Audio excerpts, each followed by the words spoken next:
Okay, here we go. Today is day 70 of this little experiment. It is March 23rd, 2010. Um, Tomorrow, I have a weigh in, or at this point in time, several hours later in the day, as soon as I get to bed, get some sleep in, and wake up, I will have a weigh in. So, hit it extra hard at the gym, or at least as hard as I can.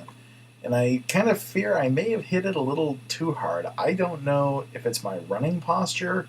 I need to do some web research on uh, run postures because it seems like when I've been doing the micro sprints, in particular, my right heel has been really, really tender for the rest of the cardiac activity. And I've noticed for a few weeks now that my hip, that joint where the femur connects into the hip, has also been really, really tender. So I don't know if I'm not running. Sounds really stupid to say this, but I don't know if I'm not running the correct way.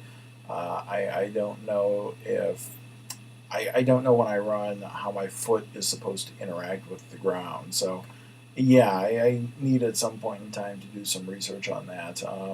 So I did the first 30 minutes and did one micro sprint for 45 seconds, and that right leg was kind of starting to bother me. So I decided not to tempt fate and just did 3.5 miles an hour for the second one. But I did a full upper body circuit. So yeah, it's the usual. Everything from here up is very, very unhappy with me right now. Um, that's really it at this point in time. There's not much else going on. I'm just kind of coasting in for the weigh-in tomorrow. Tomorrow night will be dinner at Nosh out with the Bears. Thursday I'll probably I may try to get some weightlifting in. I have some materials I need to use up for hibachi chicken, so probably do that. And I haven't done sushi in a few weeks, so I'm kind of thinking Friday or Saturday night I may roll me up some sushi. So that's where things are right now. I've got 30 days left on this. I've got so much shit that I want to unpack in reflection, and I just got so many days gone by, and I've been doing these check-ins, and I've been hitting things like triggers here and there. If I have a triggering moment, I'll talk about it for a moment, for several moments. YouTube, I think, gives me 10 minutes. I've tried using YouTube in the past, and I seem to recall 10 minutes kind of being the magic cutoff number, so I try to keep these under 10. But a lot of stuff, it's interesting. I had someone tonight I was talking to on Trillion and asked me, you talk about what you're doing with your academic stuff all the time, but I don't actually know what you do. I'm a doctoral student in education. Now, that sounds kind of weird because when we think about education, we automatically attach a subject to it. You're an English teacher, you're a math teacher, you're a science teacher, you're a phys ed teacher. In my case, I'm a teacher. Someone has to teach the teachers how to teach. That is what I do. I specialize in instructional design, instructional technology, uh, learning models, learning theories, and what I do is I approach a situation where you have subject or thing to be taught, and people who people who need to learn that subject or thing. And what I do is I step in and I make an assessment on both sides. I look at the subject, I kind of get to know it. I consult subject matter experts if it's like way out of my league, and then I get to know the learners. So I sit down and I do some profile analyses of the learners, what they know coming in, what they need to know coming in, how they can know what they need to know coming in, so that way I can build some kind of a solution that connects this bridge.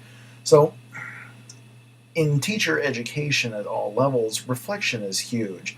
So I kind of have this over analytical mindset, especially when I sit down and really kind of start picking myself apart, because that's what I've been doing since August of 2003. I did my master's degree in education in one year. I just barreled through it.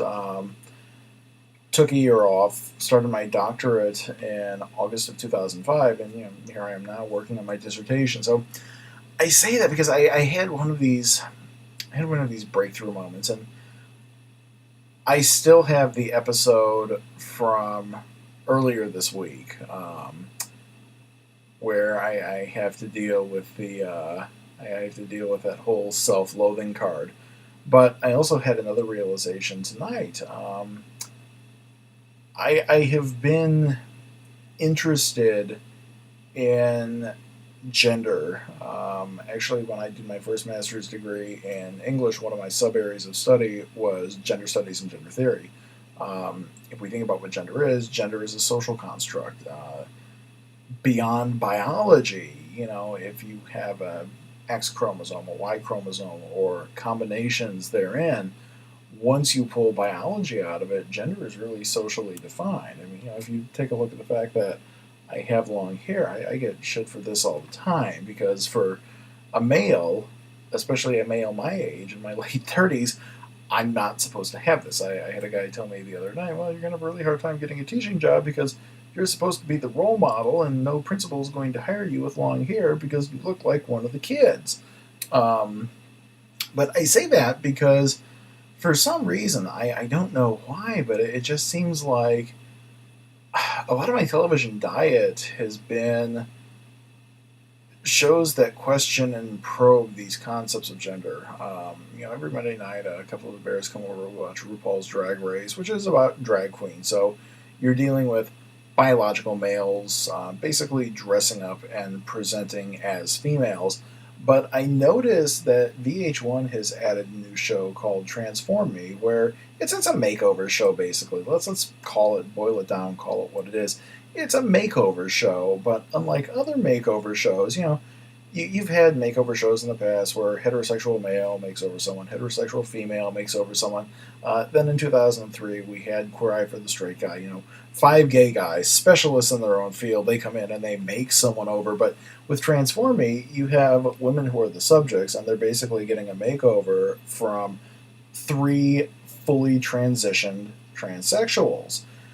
And it's gotten me thinking about this whole idea. I keep coming back to this concept. I've said it before, I'll say it again. I am a fat guy. I will always be a fat guy. There is a reason why, if you look at my YouTube, there is a tag attached to every one of these called Slightly Reformed Fat Ass.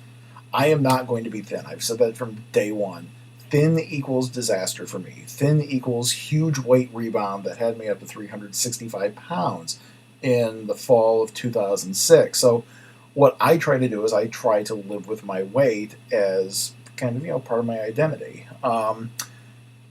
And as I've been thinking, I was watching an episode of Transform Me tonight, and I kind of started to think about that. I think one of the reasons why I've been so interested in these gender questioning dialogues is because we live in a society where thin is the established norm.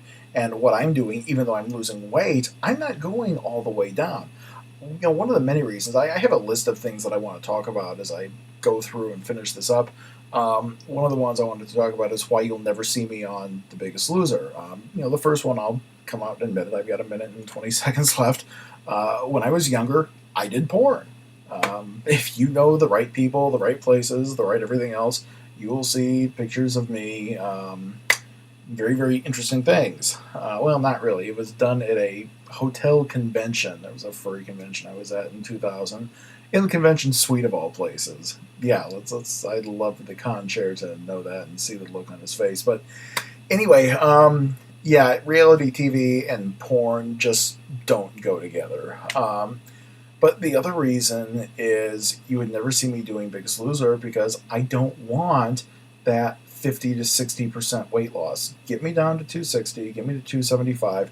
I'll be happy where I am. Right now, 2XL shirt. I'm cool with this. This is good, So anyway, I'm coming up on my 10-minute mark. I am going to hold this and come back to it at some point in time. I've got a bunch of things I need to come. So tomorrow, weigh-in, results. I will check in then.